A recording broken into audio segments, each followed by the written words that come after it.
राधे राधे, हरे कृष्ण। जैसा कि हम सभी जानते हैं, सप्ला एकादशी के नाम से ही यह व्रत कितना महत्वपूर्ण हो जाता है। सप्ला एकादशी भगवान विष्णु को समर्पित है। इस व्रत के प्रभाव से व्यक्ति को अपने जीवन के सभी क्षेत्रों में सफलता मिलती है और काम में आ रही बाधाएं दूर हो जाती हैं। शास्त्रों के अनुसार जो साधक सप्ला एकादशी का व्रत रखते हैं, उन्हें हजारों सालों की तपस्या के बराबर फल की प्राप्ति होती है।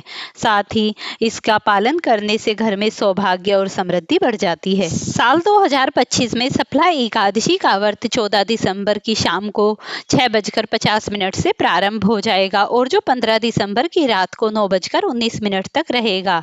सोमवार को हम सप्ला एकादशी का पावन व्रत रखेंगे। एकादशी का व्रत सूर्य उदित तिथि के अनुसार ही रखा जाता है। 15 दिसंबर 2025 दिन सोमवार को ब्रह्म मुहूर्त का समय रहेगा 5:29 से 6:17 तक। सूर्योदय होगा सुबह 7:04 से और सूर्यास्त शाम को होगा 5:39 पर। प्रातः काल पूजा का जो मुहूर्त होगा वो 5:44 से 7:06 तक। सायकाल पूजा का मुहूर्त होगा 5:45 से 7:07 तक। स्वाति नक्षत्र दोपहर 2:09 तक, विशाखा नक्षत्र और राहु काल दोपहर 3 बजे से 4:30 तक रहेगा। सप्ला एकादशी का व्रत 15 दिसंबर को रखने के बाद हम 16 दिसंबर दिन मंगलवार को इसका पारण करेंगे।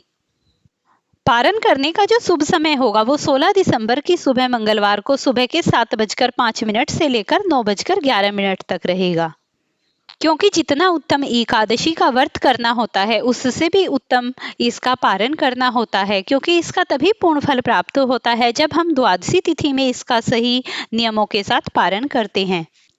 एकादशी का व्रत एक दिन पहले यानी 10वीं तिथि की शाम से ही प्रारंभ हो जाता है। उस दिन से ही हमें सात्विक भोजन करना चाहिए और फिर एकादशी की सुबह स्नान करके हाथ में जल लेकर व्रत का संकल्प ले। उसके बाद भगवान विष्णु की प्रतिमा स्थापित करे, उन्हें पीले वस्त्र, पीले फूल और तुलसी दल अर्पित करे। उसके बाद विष्णु सहस्त्र नाम का पाठ करे। भोग में इन्हें केला, मिठाई और पंचामृत का भोग लगाए। ध्यान रखें कि एकादशी पर चावल का सेवन पूरी तरह से वर्जित है।